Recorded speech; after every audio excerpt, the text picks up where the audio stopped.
بسم اللہ الرحمن الرحیم۔ محترم ناظرین و سامعین کرام، السلام علیکم۔ جنت کی حور عینہ اور ایک نوجوان کی شہادت کا واقعہ۔ حضرت ثابت بنانی فرماتے ہیں کہ ایک صبح میں حضرت انس بن مالک رضی اللہ تعالیٰ عنہ کی بارگاہ میں موجود تھا۔ اسی دوران آپ کے بیٹے جن کا نام ابو بکر تھا جہاد سے واپس آئے۔ آپ نے ان سے جہاد کے بارے میں جاننا چاہا تو انہوں نے جہاد میں پیش آنے والا واقعہ بتانے کے ساتھ کہا کہ ابا جان، کیا میں آپ کو اپنے ایک ساتھی کا عجیب و غریب اور ایمان افروز واقعہ نہ بتاؤں؟ حضرت انس بن مالک رضی اللہ تعالیٰ عنہ نے کہا کہ ضرور بتاؤ۔ تو ابو بکر جو کہ ان کے بیٹے تھے، انہوں نے کہا کہ ہمارے لشکر میں ایک گبرو نوجوان تھا۔ جب ہم دشمن کے سامنے پہنچ گئے اور حملے کی تیاری میں مصروف تھے تو اتنے میں اس نوجوان نے کچھ الفاظ فضا میں بولے، واہ میری زوجہ عینہ، کیسی خوبصورت ہو تم، واہ کیا حسن پایا ہے تم نے۔ ہم یہ آواز سن کر اس نوجوان کے پاس پہنچے تو ہم نے پوچھا کہ اے نوجوان، تمہیں کیا ہو گیا ہے؟ اس نے ہم سب سے کہا کہ اے مجاہدو، میں ہمیشہ خود سے یہ کہتا تھا کہ میں ہرگز شادی نہیں کروں گا، یہاں تک کہ میں کسی غزوہ میں شہید ہو جاؤں تو اللہ تعالیٰ میری جنت کی خوبصورت حور سے شادی کر دے۔ اسی وجہ سے میں شہادت کی آرزو کر کے ہر غزوہ میں شریک ہوتا ہوں۔ میں نے بہت سے جہادوں میں حصہ لیا لیکن مجھے شہادت نہ مل سکی۔ اب میں اس لشکر کے ساتھ جہاد میں آ گیا ہوں۔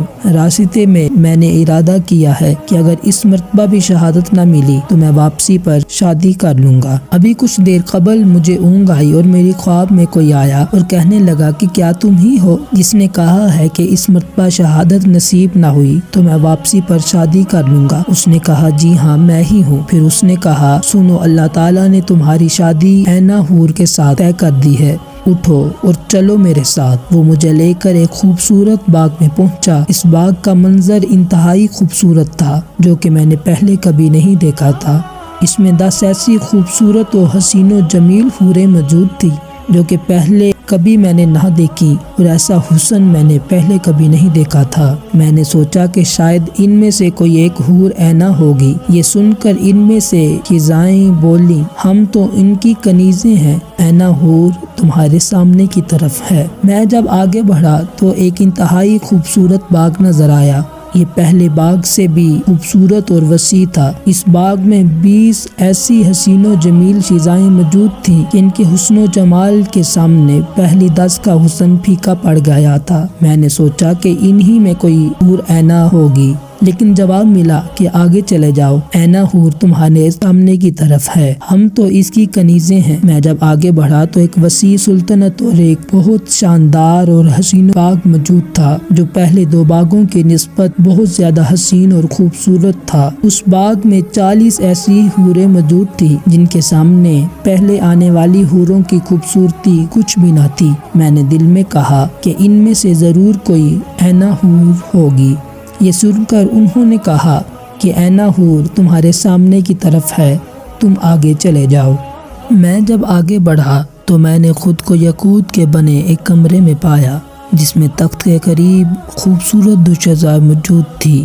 اس کا حسن آنکھوں کو بھا رہا تھا اور پہلے آنے والی تمام حوروں سے کئی گنا خوبصورت اور حسین و جمیل تھی۔ وہ بڑی شان و شوکت سے بیٹھی میری طرف دیکھ رہی تھی۔ میں نے بےتاب ہو کر پوچھا کیا تم ہی عینہ حور ہو؟ اس نے انتہائی خوبصورت آواز میں کہا خوش آمدید، میں ہی عینہ حور ہوں۔ یہ سن کر میں نے اسے چھونے کے لیے ہاتھ آگے بڑھایا تو اس نے انتہائی خوبصورت آواز میں کہا کہ ابھی آپ کے اندر روح موجود ہے، آپ مجھے نہیں ہاتھ لگا سکتے، کچھ دیر انتظار کیجئے، انشاءاللہ آج آپ افطاری ہمارے ساتھ کریں گے۔ میں ابھی اسی منظر میں گم تھا کہ میری آنکھ کھل گئی اور سوچا بس اب میں بہت جلد وہاں پہنچنے والا ہوں۔ نوجوان نے ابھی بات ختم ہی کی تھی کہ منادی نے بلایا کہ نوجوانوں، اللہ کے شیرو، دشمن پر حملہ کرنے کا وقت آ گیا ہے، اللہ کا نام لے کر اسلام کے دشمنوں پر ٹوٹ پڑو۔ یہ سن کر ہم نے صفیں بنائی اور دشمن کے مقابلے کے لیے دیوار بنا کر شروع ہو گئے۔ وہ نوجوان بڑی شان و شوکت اور بے جگری سے دشمنوں کو ختم کرتا جا رہا تھا۔ مجھے اس کی بات یاد تھی، میں کبھی سورج کو دیکھتا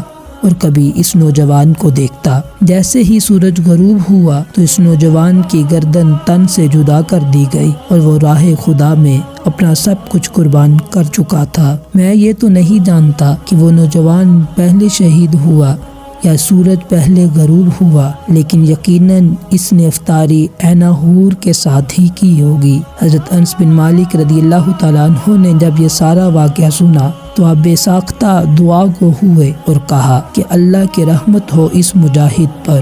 محترم ناظرین، اللہ تعالیٰ نے جنت اور دوزخ کو پیدا فرمایا۔ جنت ان خوش نصیب لوگوں کے لیے ہے جو کہ اپنی زندگی کو اللہ تعالیٰ کے احکامات کے مطابق گزارتے ہیں، اور دوزخ ان لوگوں کے لیے ہے جو کہ اللہ تعالیٰ کی نافرمانی کرتے ہیں۔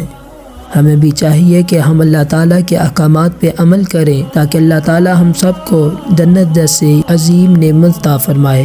دعا ہے کہ اللہ تعالیٰ ہم سب کو اللہ تعالیٰ کے احکامات اور حضور نبی کریم صلی اللہ علیہ وآلہ وسلم کے فیصلہ پر عمل کرنے کی توفیق عطا فرمائے، آمین۔